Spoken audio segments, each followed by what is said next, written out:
Parents of killers, what's your story?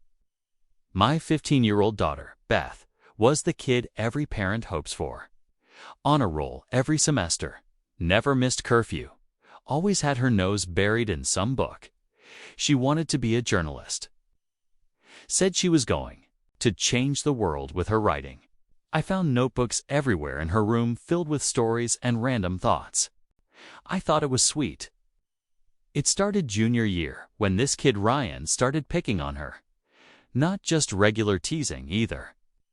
This boy was cruel. He'd follow her around school, calling her weird, knocking books out of her hands, posting mean stuff about her online.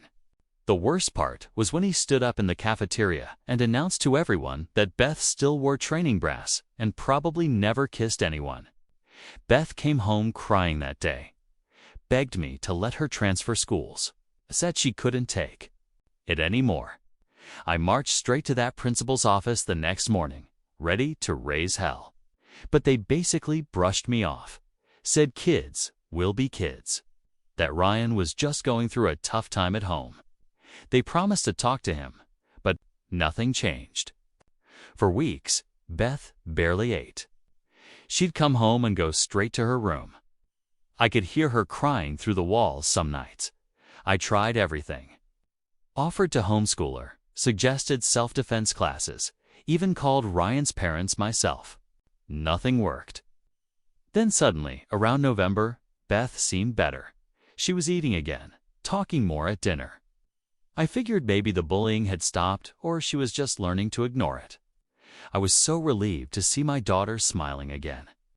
3 weeks later, they found Ryan's body in the woods behind the school. Police said he'd been beaten with something heavy. No witnesses, no cameras back there. The whole town was shocked. Ryan might have been a bully, but he was still just 16. I remember holding Beth that night while she cried about how horrible it was. She seemed genuinely upset. Said she felt bad for his family even after everything he'd done to her. I thought, maybe this tragedy would teach other kids to be kinder. 2 months later, police knocked on our door. They had a search warrant. I couldn't understand what they wanted with us, why they were going through Beth's room, taking her notebooks and laptop. Then Detective Morris sat me down at my kitchen table and opened one of Beth's journals. The one I thought was full of creative writing. He started reading entries dated back to September and October 3rd. Watched Ryan walk home today. Takes the same route every time. Goes through the woods to avoid the main road. October 15th, found the perfect spot. Nobody goes back thereafter. School, lots of heavy rocks.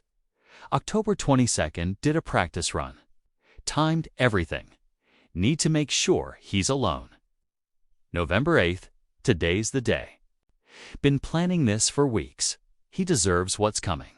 The detective kept reading, but I stopped hearing the words. My daughter, my sweet Beth, who cried over dead birds, had stalked this boy for weeks. She'd written down every detail, every plan, like she was writing a story for English class, but it wasn't fiction. The journal had everything. How she followed him, learned his schedule, waited for the right day when he'd be walking alone, how she hid behind a tree with a rock until he passed by. She even wrote about how satisfied she felt walking home afterward. She didn't try to hide any of it, just wrote it all down like it was homework. When they arrested her, Beth looked at me with those same innocent eyes and asked if I could bring her favorite blanket to jail, like she was going to summer camp. The trial lasted 6 months. Beth's lawyer tried to argue temporary insanity. Said the bullying had pushed her over the edge. But those journals showed weeks of planning, clear, calculated thinking. My daughter, Beth, was the kid parents brag about without guilt. Straight A's, honor roll every semester. Never missed curfew, always polite, always responsible. Spend Saturday nights curled up in her room with a stack of books instead of sneaking out with friends. She told me she wanted to be a journalist one day. I'm going to change the world with my words. She'd say with that stubborn little spark in her eyes. Her bedroom was a quiet, creative mess. Walls lined with sticky notes, pencils, tucked into mugs, spiral notebooks stacked like miniature skyscrapers. Every time I found one lying open on her desk or bed, it was filled with stories, observations, characters. She had a knack for noticing details most people missed. I thought it was harmless, sweet, even. It started junior year. Ryan, that was his name. The boy who decided my daughter was his target. He didn't just tease her. This wasn't kids being kids. This was cruelty. He'd follow her down the hallway, muttering insults loud enough for everyone to hear. He'd knock her books out of her hands, laughing while she scrambled to pick them up. Online, he posted things that made me want to break my own rules and confront a teenager. But the worst was the cafeteria. One afternoon, in front of half the school, Ryan stood on a chair and announced that Beth still wore training brass and had probably never been kissed. She ran out before he even finished. That night, she locked herself in her room. I could hear her muffled crying through the wall. The next morning, I marched into the principal's office, ready to raise hell. They listened, they nodded, and then they brushed me off. Ryan's going through a tough time at home. Kids? We'll be kids, we'll talk to him. Nothing changed. For weeks, Beth barely ate. She avoided eye contact. She came home, went straight to her room, and didn't come out until it was time to leave for school again. I offered to homeschool her. I suggested self-defense classes. I even called Ryan's parents directly. His father hung up on me. His mother just said, "Boys can be mean sometimes." Then, around early November, Beth started smiling again. She ate dinner with me, talked about school in vague, casual sentences. I thought the worst was over. 3 weeks later, they found Ryan's body in the woods behind the school. The police said he'd been beaten with something heavy. No cameras, no witnesses. The whole town was stunned. That night, Beth curled up against me on the couch and cried, said she felt terrible for his family. Even after everything, she said, no one deserves that. I believed her. 2 months later, the police knocked on my door with a search warrant. I thought it had to be a mistake, but they went straight for Beth's room, her laptop, her phone, her notebooks. Then Detective Maurice sat me down at our kitchen table and opened one of those journals I'd always thought were harmless. He started reading.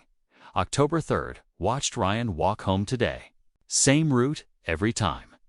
Cuts through the woods to avoid the main road. October 15th, found the perfect spot. No one goes back there after school. Lots of heavy rocks. October 22nd, did a practice run. Timed everything. Need to make sure he's alone. November 8th, today's the day. Been planning this for weeks. He deserves what's coming. The words blurred. She'd been watching him, following him. Planning the journal went on, describing how she hid behind a tree, how she waited until he passed, how she brought the rock down again and again, how she walked home afterward, wiping her hands on her jeans, feeling satisfied. It was all there. No crossed-out sentences, no hesitation. Just a calm, methodical account, like she was turning in an English assignment. When they arrested her, Beth didn't cry. She didn't even look scared. "Can you bring me my blanket?" she asked me, as if she were heading off to summer camp instead of juvenile detention.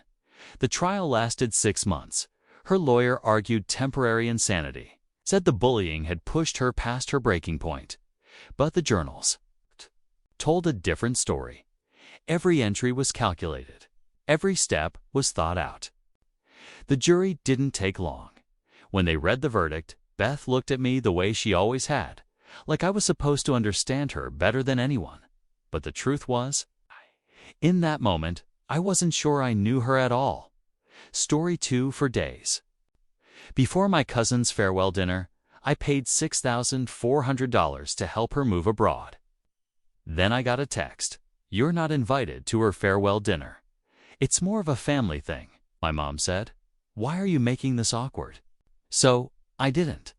I paused the travel assistance and updated my status on the lease. At 10:56 p.m., my aunt sent a voice note. I played it twice just to be sure I heard right, she said. Lily was always the kind of person who made big plans but needed quiet backup to make them real. A move to Berlin for her art program sounded exciting, ambitious even. And I was in a place where I could help, so I did. Flights, visa fees, apartment deposit, even the first 2 months' rent all covered. $6,400 in total. Not alone. A favor with conditions. Just support because I thought that's what family did. I didn't even expect a thank you card. I just wanted to be there when she left, to say goodbye, to feel included. The farewell dinner was supposed to be small and intimate. She mentioned it offhand while we were on the phone going over her embassy appointment. Nothing fancy, just immediate. Family and a few close friends. I figured I'd be there. She always called me her favorite cousin.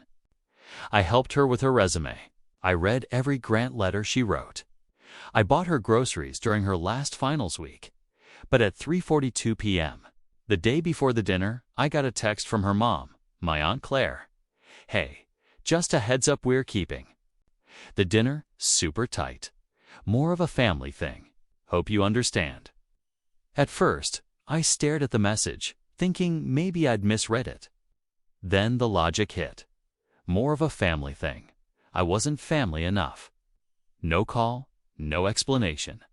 Just a casual exclusion wrapped in emojis. I didn't reply, didn't ask questions.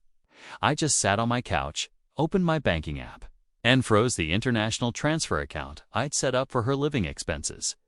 I didn't do it out of anger. I did it because, for once, I wanted to protect my own space. For years, I believed silence was grace, but it had only erased me. Then, I logged into the rental platform and removed myself from the lease agreement. She hadn't even moved in yet. At 10:56 p.m. that night, my aunt sent a voice note. I played it twice, just to be sure I heard right. Her voice was calm, oddly rehearsed. Sweetheart, we're just trying to make things simple. It's not personal. You're making this awkward. That was the word that stayed with me. Awkward. Like I was crashing a party I didn't belong at. Like I was the one making a scene. So, I didn't. I lay in bed that night, staring at the text from Claire like it was some kind of puzzle, just a heads up. It's more of a family thing. It wasn't even the first time. And that's what broke me. Not the text, not the dinner. Not even the money, but the realization that this had been happening for years. Over and over different scenes. Same story. I just hadn't named it before. I remembered Lily's graduation, when I paid for the catering and the photographer because she deserves something special. They didn't save me a seat that day either. I stood in the back with the staff, holding a plate I paid for. I remembered Christmas, when I drove 5 hours through a snowstorm to bring gifts for everyone and ended up eating alone in the den. Because we were already squeezed at the main table, I remembered my aunt's birthday party. I paid for the whole thing, including the open bar. Her friends wouldn't shut up about Claire's toast to those who always show up in somehow. I wasn't one of them. The receipts weren't the point. It was what came after. Always the same. I gave, they took. I helped, they forgot. I stayed silent. They mistook it for consent. They appreciated the help but never paused to see the person behind it, a card that cleared, a contact that answered. I wasn't family. I was funding. The pattern hit like a cold slap. Every time I showed up, they showed me out, not with words, but with omissions. With fake gratitude, with phrases like, "We didn't think you'd mind. You're so good at letting things go. You're the reliable one." The last one, the worst. Reliable. A word that sounds like respect, but tastes like obligation. That night, I sat at my desk and pulled up my inbox. I searched for Lily and scrolled back through the last 6 months.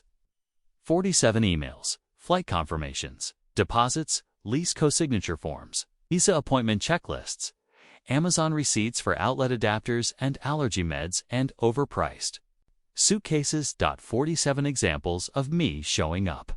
Not one thank you. I opened a spreadsheet and started documenting everything. Not out of spite, out of clarity. I needed to see just how far I'd let this go. By 3 a.m., I had every cent, every favor, every silent sol in rows and columns. Cold, verified, unpaid, somewhere between line 31 and 32. It hit me. I'm not her cousin. I'm her donor. A ghost with a bank account. Ghosts don't get invited to dinner. I didn't sleep. I didn't eat. But I remembered all of it. I remember Lily saying once, "I don't know how I'd survive without you." Now I do. She never planned to. She just assumed she wouldn't have to. At 7:12 a.m., the next morning, I sat at my desk, coffee in one hand, phone in the other, staring at my banking app. The $6,400 was still pending on Lily's end. I tapped cancel transfer. No notification was sent to her. It would just bounce back in a few days like a technical glitch. Let her call the bank. Next, the lease. She begged me to be the second signer. Her credit wasn't strong enough to land the Berlin apartment solo. I'd agreed quietly, thoughtfully, stupidly. Now I was done. I logged into the housing portal, selected Remove Co-Signatory, and uploaded a notarized affidavit rescinding financial liability. I attached a copy of our last email thread, where she mentioned the lease was temporary until she got her stipend. Let her explain that to the agency. I didn't want her to fail. I just couldn't keep enabling a system that left me out. Saying no wasn't vengeance. It was self-respect, long overdue. Then came the fun part: infrastructure.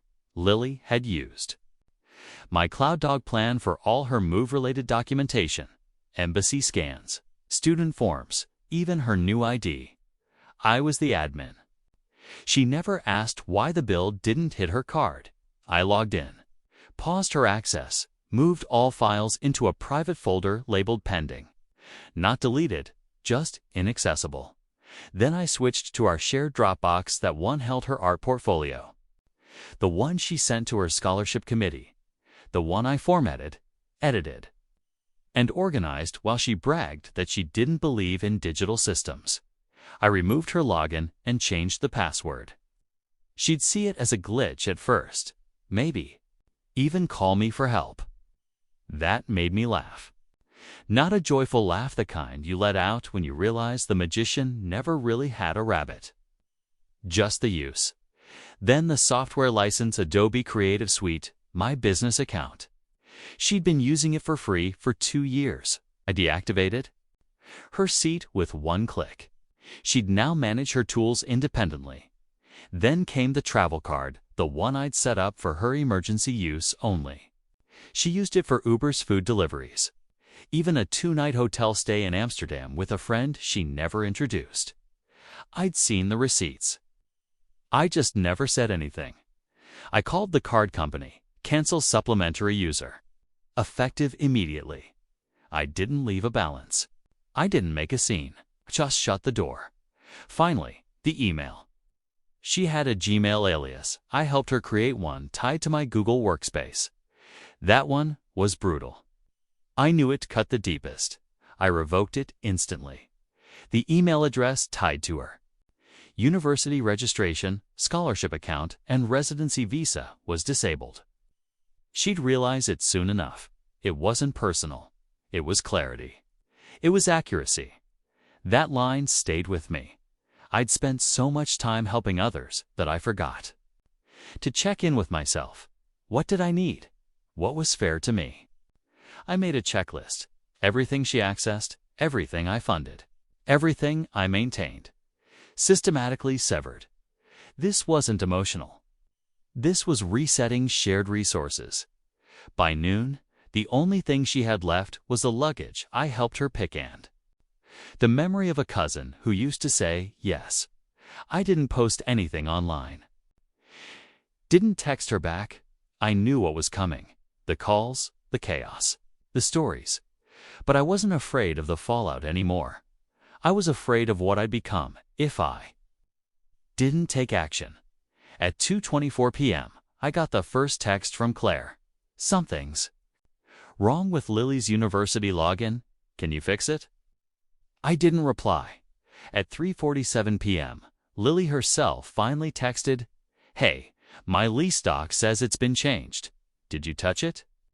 I didn't reply. At 4:15 p.m., Claire again. You're being petty. This is childish.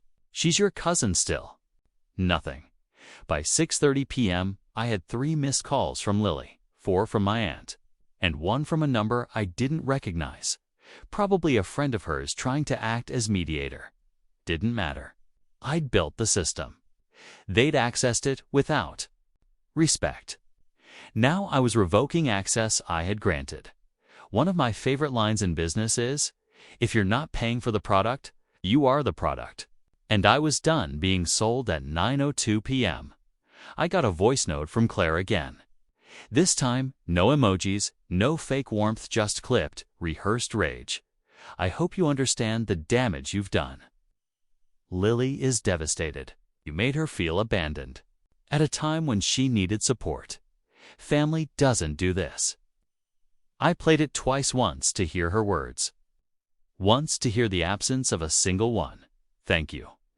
Never once did she mention the money. The support, the spreadsheets, the sacrifices, just feelings.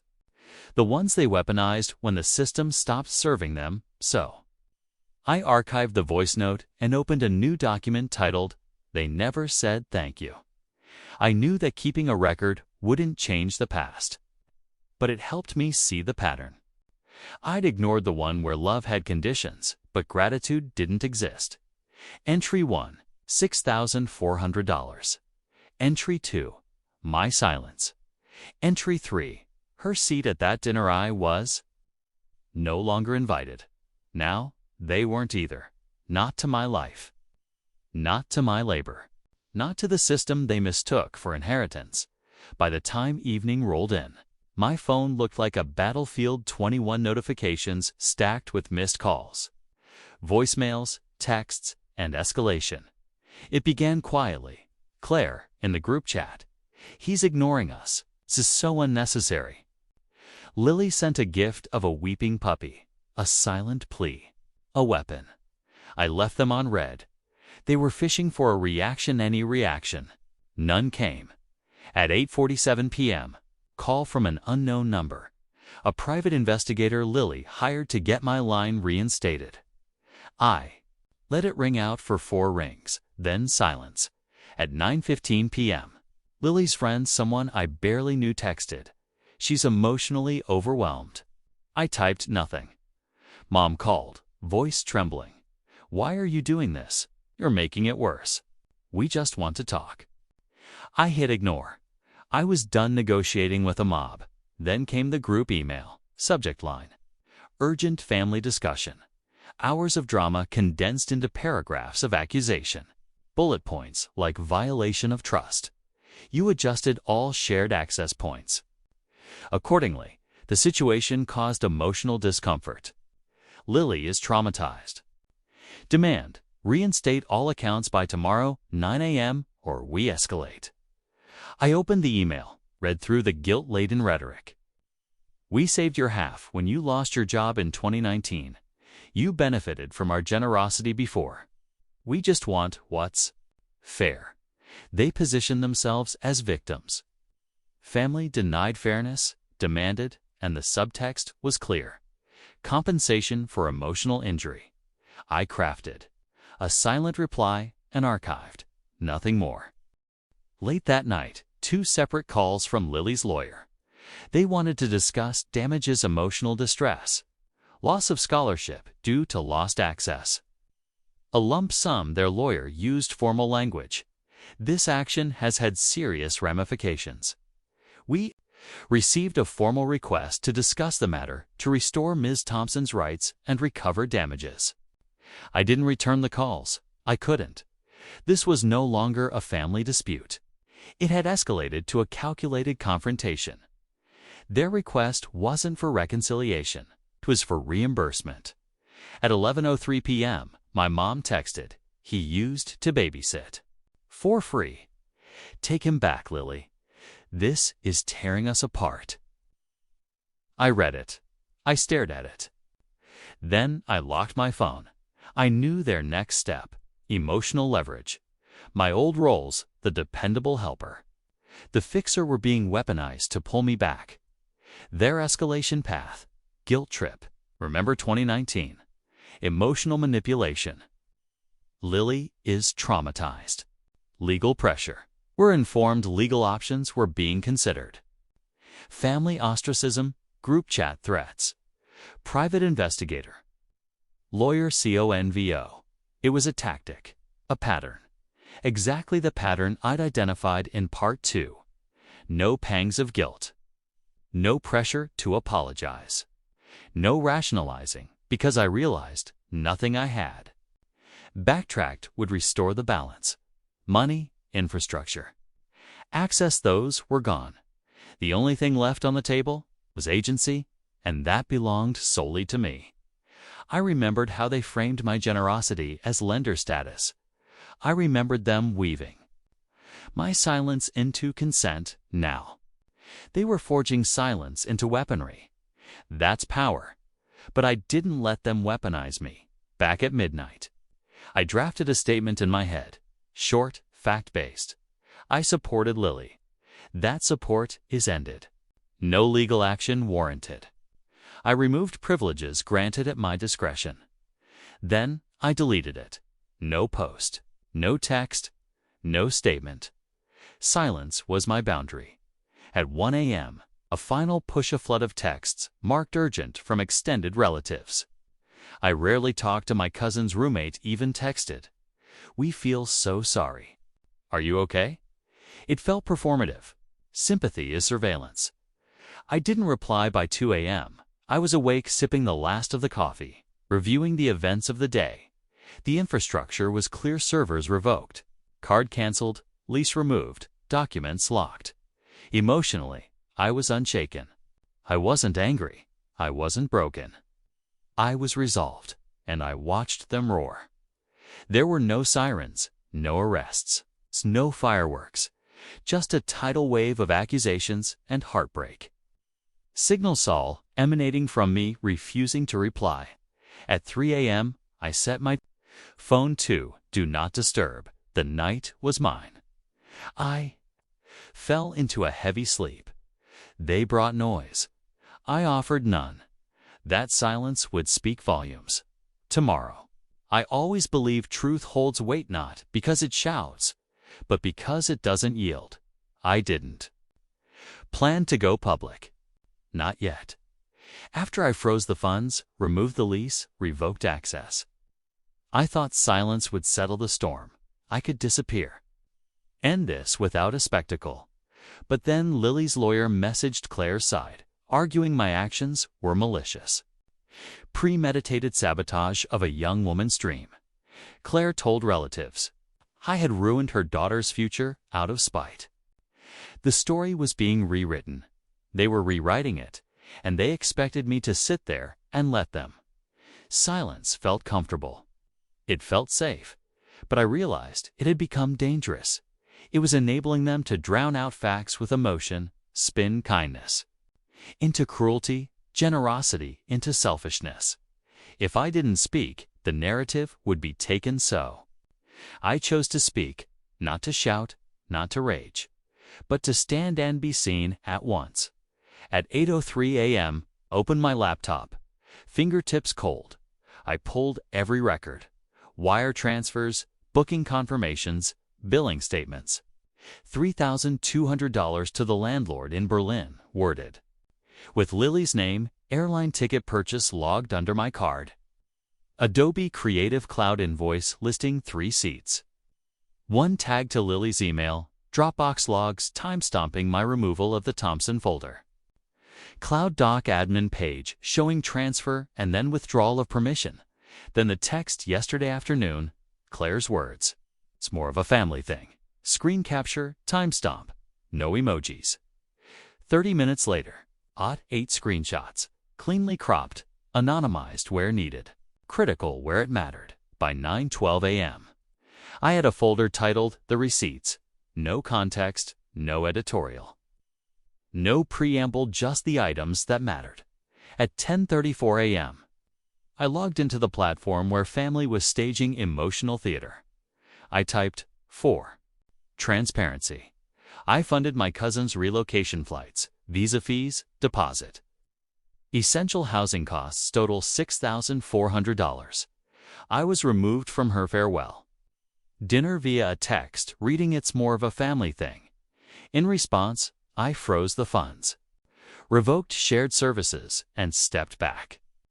I share this for clarity, not drama. Below, I uploaded the screenshots with captions. Berlin apartment deposit $3,200 paid April 15th, 11:22. A .m.1-way flight billed to my card. Adobe Seat assignment enterprise billing Dropbox access revoked April 17th. 9:03 p.m. Cloud Doc admin removal April 17th, 9:05 p.m. Text from Claire. It's more of a family thing. No more. I hit post, closed the app, bundled into my bag, and left the apartment. I didn't wait for replies. I didn't seek reassurance. I just moved. By 11:08 a.m., it was spreading. Quiet shares, subtle likes. Comments from people I barely knew. Finally, the truth. I was confused all along. This explains everything. Someone messaged, "You weren't invisible. You were erased. This was overdue." Messages came flooding in, cousins reaching out, coworkers offering support, acquaintances saying they always wondered why I was left out. One friend messaged, privately, "They've been gaslighting you for years. Glad you spoke." At 12:42 p.m., Lily texted, "Why are you doing this? You're making it worse for me." I didn't reply, because if she's upset, it's not about me, it's about them. Someone else commented, "They turned generosity into guilt. You flipped the script." At 2:17 p.m., a mutual friend wrote publicly, "Truth is louder than tears." The tone was changing. Then an unexpected confirmation at 3 p.m. An email from Lily's scholarship committee. Due to discrepancies in third-party sponsorship documentation, housing approval is under review pending verification. They'd seen the receipts. They were investigating. At 4:28 p.m., my phone rang with Claire's number. I let it ring, went to voicemail. She said, "You humiliated us. You broke her trust. This wasn't the way." I listened twice. It was almost calm. No weeping. Just accusation. Then I deleted it. I opened the group chat. No tears. No pleas. Just silence. An absence of noise that felt loud. Then a message from my uncle, "You did what silence could never do. Expose the pattern." That's all I needed. No apology, no justifications, no counterpost. I didn't comment. I didn't clarify. I didn't defend. The screenshots and captions spoke for themselves. The financial messenger did the heavy lifting. The text told the rest. They had tried to drown me out with drama, with tears, with legal threats, with emotional ambush. Now they were the ones silenced. At 7:10 p.m., the phone buzzed. One text, "We need to talk." From Lily, no context. I left it unread. By 8:54 p.m., the storm died. No more voicemails. No more urgent texts. No group chat explosions. Just a quiet evening, punctuated by the truth. The moment the platform made silence visible, I didn't wake up proud. Didn't wake up angry. I woke up freed. Freed from being the silent infrastructure. freed from the expectation to excuse or explain. I woke up made visible. I shared facts to bring clarity, and the echo of truth will never fade. They didn't call. For a week, no texts, no voicemails, no rage-filled voice notes from Claire in the middle of the night.